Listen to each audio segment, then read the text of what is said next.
So good morning, everybody, and thank you for coming to Cyber Week in Israel. I also will start with thank you, Professor Ben Israel, Gili, and the Tel Aviv University for holding this important conference, which has become a tradition and an important learning event. Thank you, Itzik, for your leadership in a very, very challenging times. It is not trivial at all having this kind of event in these days. The biology professor, Robert Sapolsky, wrote a book called Why Don't Zebras Get Ulcer? In his research, he found that stress triggers a fight or a flight response in both zebras and humans. However, zebras focus solely on physical stressors. They do not suffer the same stress response we do from all our worries, and we have a lot.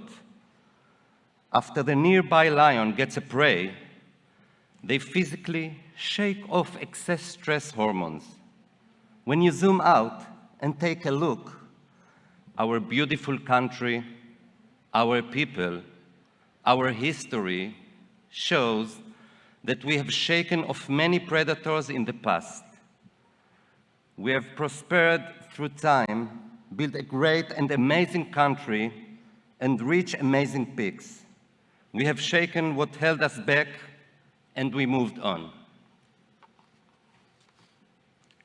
I know we all feel these days the pain in our hearts and the prices we pay for standing strong and fighting a war we didn't ask for, but a war we must win. I know that when at war, it is hard to imagine the growth. I know also that it's always the darkest before the dawn, as Shalom Hanoch wrote in his song, Going Against the Wind. I will try to be more optimist today.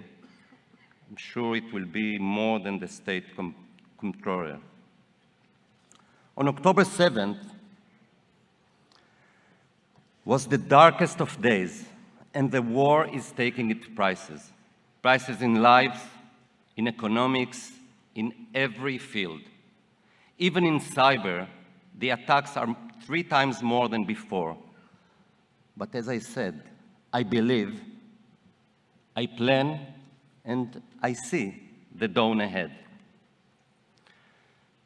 The war in the cyberspace made us look again through the INCD vision to where we need to go. A trustworthy and secure digital space that enables the advantages of the connected and the prosperous world. Everything, but everything we have done so far was directed to this goal. The threat intelligence, the Cyberdome, the crystal ball, the regulation, resilience and awareness efforts, even through our Shatefet disease, our 119 call center and event management, our national and international cooperation, as I said, everything. But I think we should look furthermore. I imagine the dawn after the darkest time of night. I imagine a world of cybersecurity that acts different since October 7th. In order to make this happen, we need to step higher and go further in everything we think and do. We need to step up from thinking about securing the cyberspace to securing a holistic concept of the digital space, from committing to our own goals to also seeing the national and even the global efforts, from the way we work together to working together 2.0.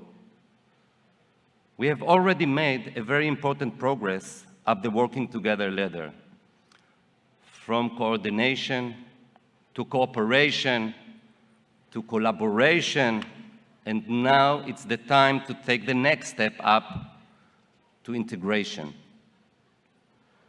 Working Together 2.0, in my point of view, of course, should be about the integration of our efforts. So we talked about darkness. We imagine Working Together 2.0, and now I will try to describe for you how I see it happening.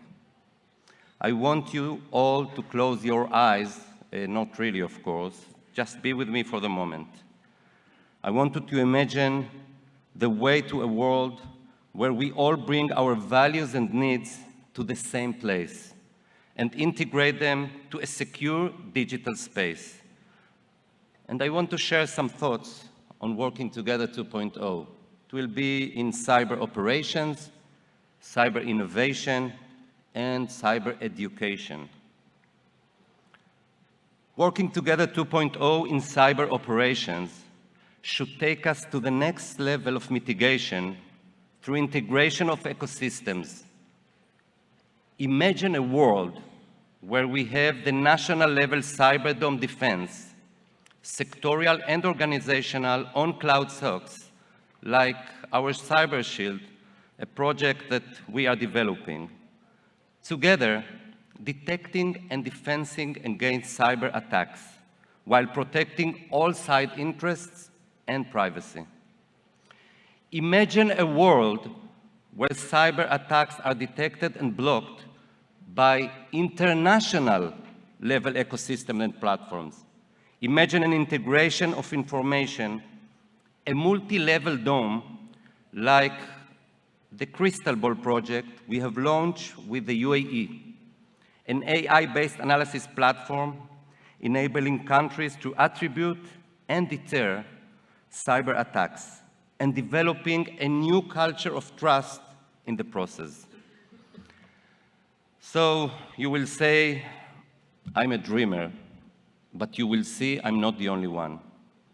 This is what we need to do, 2.0, prevention, detection, and mitigation, 2.0. Working Together 2.0 in innovation. Working Together 2.0 in innovation could facilitate introducing new and emerging technologies in a secure by design mode with a potential automated security upgrade and attack mitigation. This will enable governments and the private sector to embed them in more ease and trust. Innovative solutions implemented during the war with the amazing integration of our local cyber industry. This could be the ground for the future resilience efforts. Our cyber labs and our work with the international vendors could be the ground for integrating new thinking, new concepts, and new solutions in our 2.0 innovation world.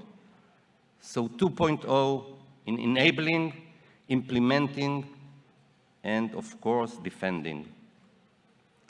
And the last 2.0 I will mention is Working Together 2.0 in awareness and education, which should help us develop more resilient people, organizations, and even leaders. We should learn together how to learn in this age of information consumption, how to translate what we learned about cyber attacks and influence campaign to resilience.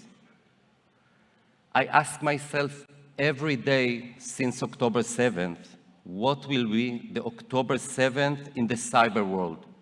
What does surprise in the cyber look like? In my opinion, in the digital age, I believe the loss of trust in digital services and information can cause the damage to the market businesses, to the democratic values, and to governance. Professor Ben Israel, you talked a lot about influence. So we are facing a year of elections in dozens of countries. We have to learn how to protect our common democratic values so we can ensure a better world to us, but most important, to our children. Education culture in technological environment. When looking at the challenge in the future, our biggest enemy, of course, Iran. Iran. Iran as a cyber-attacking nation, is attacking many countries around the world. Among them, you can see Saudi Arabia, Oman, Canada, and the US, the UAE, India, UK, Germany, Australia and Austria, and a lot more. Some of them even consider themselves its allies. This makes the Iran cyber aggression a regional and international problem, not only an Israeli one. As such, it calls for international solution of a joint front 2.0. The Iranian activity we witness includes an expansion of its attacks on Israel since October 7th. We see new players like Homeland Justice Group operated by the MOIS that works before in Albania.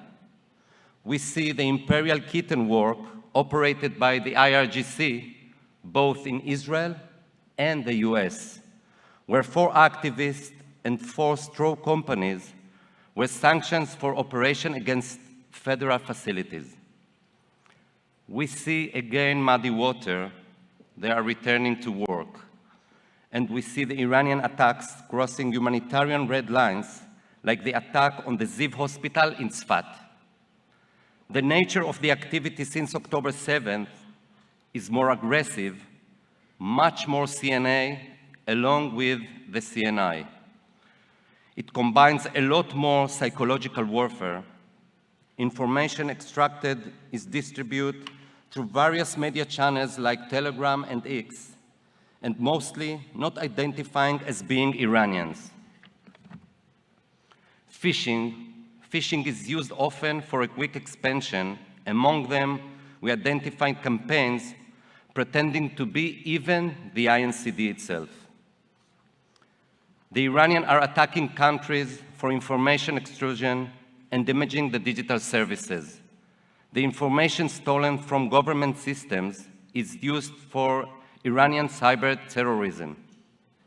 So a joint front 2.0 is a call for standing together in the defense, but also for building deterrence front and charging together the price from Iran for the world damage they cause. If I summarize everything, I invite you all to see what I see, to plan what I plan, to look ahead together, but in order to make what we imagine come true, we all have to do something different together. Like the zebras, we must shake off the excess weight from the predator and work together 2.0 to a better operations, innovation, and education. This is what you tell everybody on your way out. And one last word. Our hearts are with the families of the war victims, with the hostages still held in Gaza, wishing for their safe return, with the wounded in the war, wishing them a good recovery, and with the families evacuated from their homes. I wish for the strength and success of the IDF and the country of Israel as a whole. It is always the darkest before the dawn, but it is coming. Thank you very much.